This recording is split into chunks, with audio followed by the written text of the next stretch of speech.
السلام عليكم ورحمة الله وبركاته. ازيكم عاملين ايه؟ يا رب تكونوا بخير وصحة وسعادة. كل سنة وانتم طيبين. الفيديو ده عن الكفتة. عايزة اقول لكم ان الفيديو ده لو شفتوه هتحلفوا ان طريقة الكفتة دي احلى من اي كفتة حياتي اكلتوها قبل كده. ان شاء الله باذن الله نبتدي على طول. بس حابه اقول لكل متابعيني اللي بيشوفوني وبيتفرجوا عليا ما تنسوش اللايك والشير. ولو بتتفرجي عليا لاول مره، لو عجبك الفيديو انزلي حطي لايك واكتبي لي تعليقك عليه عشان الفيديو يوصل لاكبر عدد من الناس ويتفرجوا عليه. اتمنى ما تستخسروش اللايك، ويلا بينا نبتدي ونقول بسم الله الرحمن الرحيم. اول حاجة هتكلم فيها هي قطعية اللحمة. علشان الكفتة بتاعتك تكون كفتة ناجحة وما فيهاش مشاكل، هي قطعية اللحمة بتاعتك. انا عارفة ان في اقوال كتير على اليوتيوب وفيديوهات بتتكلم عن قطعية اللحمة بتكون من الرقبة، وتكون مثلا تجيبي حته ملبسه والكلام ده. انا ما عنديش مشكله، بس انا بحس ان الرقبه بيكون فيها قراقيش. غير كده كمان انا ممكن مثلا اروح للجزار تطلبي منه مثلا كيلو من اللحمه فيقوم مديكي لحمه ملبسه، يجمع لك بقى كميه دهون، فده كله بيسيح معاكي وفي الاخر وتحسي ان اللحمه بتاعتك في الاخر خاسه، يعني تحسي ان الكفته طالعه قليله. فهنعمل ايه؟ انا جايبه معاكم هنا ده كيلو من السن. انا ضامنه اللحمه دي قطعيه سن مفروم. وانا بحب اجيب من عنده الدوش لوحده، يعني احب اجيب الدوش وافرمه. فهنا ده كيلو من السن مفروم احمر وما فيهوش يعني دهون كتير، فحطيت عليه معلقتين من الدوش بالظبط. تمام. البصل ده دول كانوا بصلتين صغننين يعني بمقام بصله واحده. انا فرمتهم ودلوقتي نزلتهم كده في مصفى، خليت الميه لوحدها وده التفل. بالنسبة للتوابل، معلقة صغيرة ملح، فلفل اسود، 7 بهارات، جنزبيل، توم باودر وبصل باودر. وبحط ربع معلقة بس حبهان وقرفة. لو عندك بهارات كفتة ممكن تحطي بديل بقى للايه، لل7 بهارات يعني والجنزبيل وكده. وهنا كنت بحط بيكنج باودر بس ما كانش بقى، يعني كنت مصوراه فرجعت شغلت الكاميرا وحطيت دي معلقة صغيرة بس بيكنج باودر. والطبق اللي انا من شويه كده حطيته على الحاجه دي كان عباره عن معلقه دقيق ومعلقه نشا. دول يعني علشان في ناس تقولك احط بقسماط عشان يمتص السوائل او كده، لا دول بنحطهم عشان يمتصوا السوائل. وانا دلكت الكفته بايدي كويس، بس حبيت برضو ان انا انزلها تاني في الكبه علشان تختلط اكتر كده مع بعضها. انا عايزه اوصل عجينه الكفته تكون زي ما انتوا شايفينها كده، يعني تحسي ان جواها خيوط كده متجانسة جدا مع بعض، يعني مع بعضها. العجينة كده بتلزق في الايد. تمام. فعجنتها كويس قوي بايدي وبرضو نزلتها تاني برضو في الكبة. للي ما عندوش كبة عادي افضلي بس اعجني فيها مدة اطول. بعد كده هنسيب العجينة دي هغطيها وادخلها التلاجة ترتاح شوية عبال بس ما نعمل السلطة. انا هنا كنت مقطعه كل حاجه قطع كده صغيره. الطماطم صغير، البصل كان جوانح، الخضار صغير قوي، شبت وبقدونس وكزبره، والفلفل برضو صغير. بس حسيت ان البوله صغيره فجبتهم بس في بوله اكبر. هنزلهم كده مع بعض. يا ريت السلطه دي لو تتعمل مثلا من قبلها بكذا ساعه، يعني بيبقى افضل بكتير. هنا هنحط فلفل اسود وكزبره وشويه شطه وشويه ملح بنسب متناسبه، يعني ممكن تحطي ربع معلقه نص معلقه على حسب انتي بقى الذوق بتاعك. وخل وليمون، ودي ميه كانت متلجه هزود كمان نص كوبايه علشان المية بس تكون واصلة لنصها، وهي بعد كده هتزيد. يعني السلطة دي بتحطيها في التلاجة بتدخليها بتلاقيها زادت بعد كده المية. وهنجهز بقى الطحينة مع بعض. معايا هنا دي كوباية مية سخنة من الكتل. هبتدي بس يعني افكك كده الطحينة بالمية السخنة لحد بس ما تفك شوية. ومجهزة توابل. التوابل بتاعتك حابة تحطي شطة حطي، مش حابة براحتك. هنحط ربع معلقة من كل حاجة. فلفل اسود وكمون وكزبرة.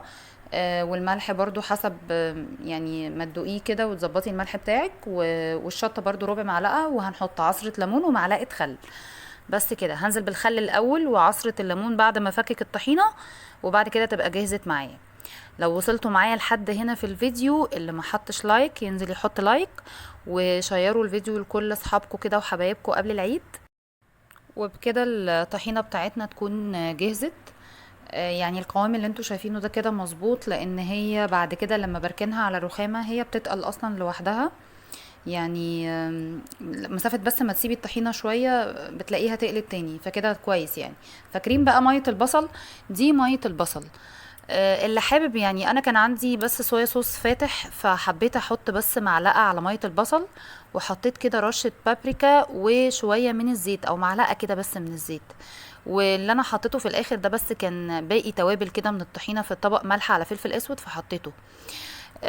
لو مش حابة خطوة اللي هي الصويا صوص دي عادي، انا بس بعملها يعني حابة بس اللون. بحب كده بعد ما اصبع الكفتة على الشبكة زي ما هوريكم كده دلوقتي، بحب بس بالفرشة كده قبل ما ادخل الكفتة، يعني ارشها كده من مية البصل والحاجات دي، ادهنها كده بس بالفرشة، بتدي لون حلو كده. فانا بس كل الموضوع ان انا جبت الورق الفويل ده، يعني مش حابة بس ان انا بهدل الصينية، وفي نفس الوقت بس عشان يكون لونه فاتح، واوريكم كمية الدهون يعني اللي نازلة. يعني افرجكم ان الكمية ما كانتش كتير، وايه اللي نزل من الكفتة بس. على المسن او على ظهر معلقة، لو مش عندك المسن ممكن بقى تصبعي الكفتة، او ممكن اللي هي عيدان الشيش طاووق، كذا عود يعني. ممكن لو العود رفيع قوي ممكن 4 عيدان كده تبتدي تصبعي عليهم. لو العود تخين عادي ممكن تعملي على 2. تمام، وصباع الكفتة يطلع مظبوط، وتنزليه كده على الشبكة. فكرة الشبكة يعني بتبقى احسن من الصينية في حاجة، لما بتدخلي كده الصينية على طول، يعني اللحمة مثلا لو نزلت اي حاجة بتبصي يعني ايه، ما بتبقاش شبه كفتة الحاتي كده، شوية بتبقى ملسوعة كده من تحت مثلا، او تحسي انها شاربة من الدهون. لا، الشبكة طبعا فكرتها بتبقى افضل يعني، وتحسي ان انتي اكنك بتاكلي كفتة من بره. تمام. شفتوا معانا ازاي بصبع الكفتة كلها؟ يعني حاولت ان انا اعملها مقاس واحد. حاولي كده عشان في السوا بتفرق، يعني ما يكونش صابع كبير قوي وصابع صغير قوي، هتبصي تلاقي صوابع كده حمشت شوية او نشفت شوية. لا، الكفتة ما بتاخدش وقت كتير في الفرن، علشان كمان ما تنشفش. هي الكفتة المفروض لما بتيجي تقطميها كده او تدوسي عليها تبقى جوسي كده، تحسي انها بتنزل نقط كده من الدهون. تمام. انا هنا لسه يعني هدخلهم بقى مع بعض. قلت اجيب بس كده اللي هي سلطة المشويات دي، لو انت حابة تعمليها، 1 فلفل وواحدة طماطم مغسولة وواحدة بصل كده، بحطهم كده زي ما هما. قلت احطهم بس في ورقة زبدة عشان ما بهدلش الفرن، مش اكتر. ما بحبش احطهم كده في الفرن يعني.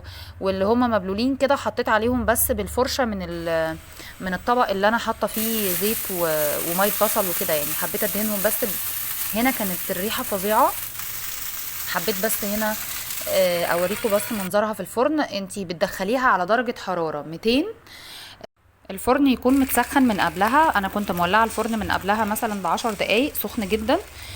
اول حاجه بتكون الصاجه ملناش دعوه بيها، بعد كده اول رف بنسيبه، وبعد كده تاني رف في الفرن بتحطي عليه الكفته بتاعتك، لان الكفته هي المفروض بتستوي على البخار. وما بتاخدش وقت كتير في الفرن، يعني هي كبرها قوي من 10 دقايق لربع ساعه على حسب الكميه يعني. تمام. هي بتفضل كده بتسمعي صوتها وهي بتعمل تش كده، وتقعد تنزل كده في دهون. هنا حبيت اوريكي ده الدهون دي الصينيه بقى، يعني بصوا الدهون مش كتير قوي. انا هنا بس ولعت فحمايه وحطيتها كده وغطيتها. والخضار اللي انا شويته يعني كل اللي عملته بس ان انا شلت القشره من عليه وفرمته في الكبه، وحطيت عليه بس معلقه زيت زيتون وملح وفلفل بس كده. ميه السلطه دي اللي في الكوبايه دي انا خدتها من السلطه اللي هي الطبق الكبير من اللي في التلاجة ده، عملت كده كاسات كده من الميه بس. والسلطه حطيتها عادي في اطباق. وده كان منظر الكفته. الكفته كانت جوسي جدا، كانت يعني مش مطلعاها ناشفه، لا، زي ما انتم شايفين كده. ولما باجي اقطمها كده او اقطم الصابع طري مستويه، السوا مظبوط.